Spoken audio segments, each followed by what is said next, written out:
മുതിർന്ന മാധ്യമപ്രവർത്തകൻ ഒപ്പം രാഷ്ട്രീയ നിരീക്ഷണം കൂടിയായ സന്നിക്കുട്ടി എബ്രഹാം നമ്മോട് ചേരുന്നുണ്ട്.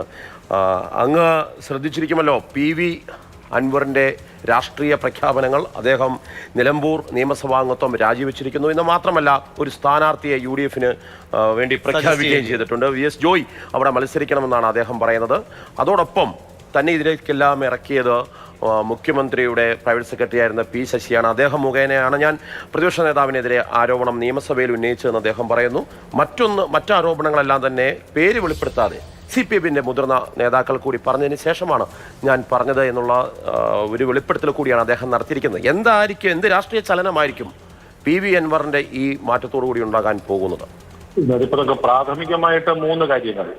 നമുക്ക് അൻവർ എന്ന് പറയുന്ന PV അൻവർ എന്ന് പറയുന്ന ഒരു രാഷ്ട്രീയ നേതാവിനെ എങ്ങനെ വിശ്വസിക്കാനാകുമെന്ന സംശയം അദ്ദേഹം തന്നെ ഉയർത്തുക. അദ്ദേഹം ധാരാളം ആക്ഷേപങ്ങൾ, ആരോപണങ്ങൾ പ്രതിപക്ഷ നേതാവിനെതിരായിട്ട്, പ്രതിപക്ഷത്തിനെതിരായിട്ട്, UDF-നെതിരായിട്ടൊക്കെ ഉന്നയിക്കുന്നു.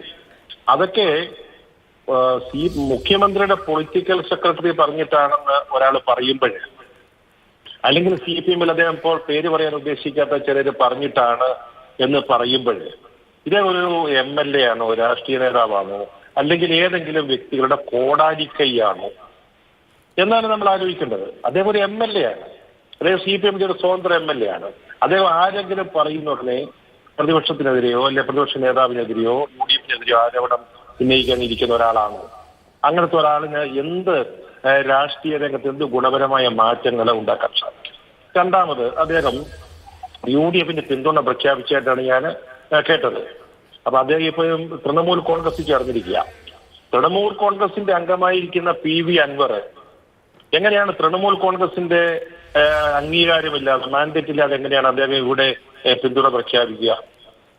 അത് ആദ്യം പ്രഖ്യാപിക്കേണ്ടതാരാ? മമതാ ബാനർജി, അല്ലെങ്കിൽ അവരുടെ പ്രസിഡന്റ് ഉണ്ട്. ആ പ്രസിഡന്റ് അദ്ദേഹമല്ലേ ഇവിടെ കേരളത്തിൽ ഞങ്ങളുടെ UDF-ന് പിന്തുണ പ്രഖ്യാപിക്കാൻ വേണ്ടി ഞങ്ങൾ കേരളത്തിൽ UDF-നോട് ചേർന്ന് പ്രവർത്തിക്കാൻ ആഗ്രഹിക്കുന്നു എന്ന് പറയേണ്ടത് തൃണമൂൽ കോൺഗ്രസിന്റെ അഖിലേന്ത്യാ നേതാവോ അല്ലെങ്കിൽ സെക്രട്ടറിയോ പ്രസിഡന്റോ ആരെങ്കിലുമാണ്. അല്ലാതെ എങ്ങനെയാണ് അൻവറിന് പറയാൻ സാധിക്കുക? പിന്നെ ആർക്കും പിന്തുണ, ഒരു വ്യക്തിക്ക് ആർക്കും പിന്തുണ കൊടുക്കാം. UDF-ന് പിന്തുണ കൊടുക്കാം, BJP-ക്ക് പിന്തുണ കൊടുക്കാം. പക്ഷെ സ്വീകരിക്കണ്ടേ? ഞങ്ങളുടെ പിന്തുണ നിങ്ങൾക്കുണ്ടെന്ന് പറയുമ്പോൾ ശരി, ഞങ്ങൾ അത് സ്വീകരിക്കുന്നു എന്ന് പറയണ്ടേ? ഇതുവരെ UDF-ൽ അങ്ങനെ ഒരു ആലോചന നടന്നിട്ടില്ല. ചില ആളുകളെ കണ്ടു, പാണക്കാട്ട് പോയി സാദിഖലി ശിഹാബ് കണ്ടു, ചില നേതാക്കളെ കുഞ്ഞാലിക്കുട്ടിയുമായിട്ടൊക്കെ. പക്ഷേ സന്നിക്കുട്ടി എബ്രഹാം, കഴിഞ്ഞ 2 തവണയായി UDF-ന് നഷ്ടപ്പെട്ട സീറ്റാണ്. അപ്പോൾ അൻവർ ഒരു രാഷ്ട്രീയ നിലപാടെടുക്കുന്നു. ഒരു ക്രൂഷ്യൽ ഉപതെരഞ്ഞെടുപ്പാണ്, നിയമസഭാ തെരഞ്ഞെടുപ്പിന് മുൻപ് നടക്കുന്ന അവസാനത്തെ ഉപതെരഞ്ഞെടുപ്പാകാം. അപ്പോൾ അങ്ങനെ ഇരിക്കെ അൻവറിനെ നിരാകരിക്കാൻ UDF-ന് കഴിയുമോ? ഞാനൊന്ന് ചോദിച്ചോട്ടെ, ഒരു സീറ്റ്, അതായത് ഇപ്പൊ നമ്മുടെ UDF-ന് ഇരിക്കുന്ന ഒരു സീറ്റ് അല്ല, 2 തവണയായിട്ട് നഷ്ടപ്പെട്ട ഒരു സീറ്റ്.